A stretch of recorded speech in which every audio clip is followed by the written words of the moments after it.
Introduction. The promise of embracing otherness and integrity.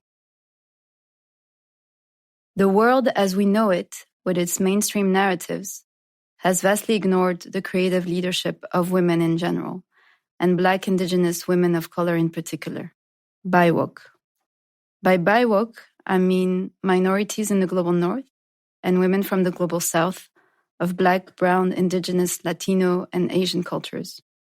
What you'll read in this book is a synthesis of empirical observations from my professional practice, as well as that of other BIWOC. It also reflects my journey as a traveler, an expatriate, a repatriate, and a notorious migrant, as I like to call myself, having lived in 6 countries spanning 3 continents. In various capacities and in different contexts, I've witnessed power plays that derive from active systems of oppression. I've seen the multiple faces of white privilege, the sometimes still unquestioned and unheard set of advantages, entitlements, benefits, and choices bestowed solely because of whiteness or claimed whiteness or white passing. I have spent the last 10 years working with aspiring creatives and entrepreneurs whose life experience or identity or circumstances have, in the best cases, made them feel an acute sense of otherness, or in the worst cases experience plain and simple marginalization. They've been othered many times. When I was 25, I was working in Paris in my first full-time job after earning my master's degree. As a junior strategy and management consultant, I had been put on a very large project and had been assigned an intern. She was an ambitious and talented 22-year-old who worked incredibly hard. She was also Black and came to the office with her natural hair. And that shouldn't have mattered. I wanted her to join client meetings so she could gain more experience. But the partners would only approve this if I told her to, quote unquote, look presentable and do her hair. Do her hair? At the time, I vacillated between leaving my hair curly, which I preferred, and straightening it. A hang-up from my family who had always told me to straighten my hair to, quote unquote, have the face for the job. This was a tough moment for me. It always is when you find yourself being used to other someone else.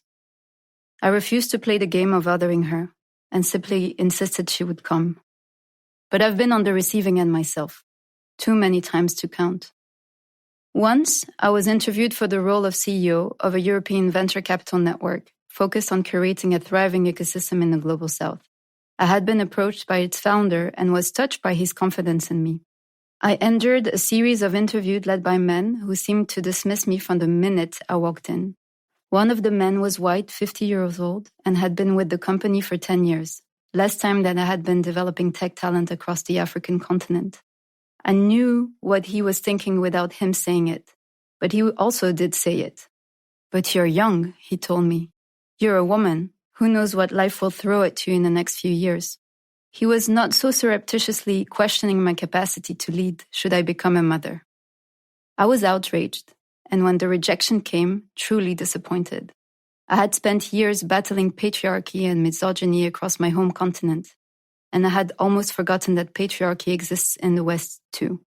This kind of marginalization and incessant othering of the Black corporate worker with natural hair and the Arab African entrepreneur who might dare to become a mother inspires in its victims debilitating fears, with additional pressure while they overcome their own beliefs to bring their vision to a concrete realization. It felt like all I could do was go to other cities, countries, continents, contexts in constant search of newness to stretch my adaptability.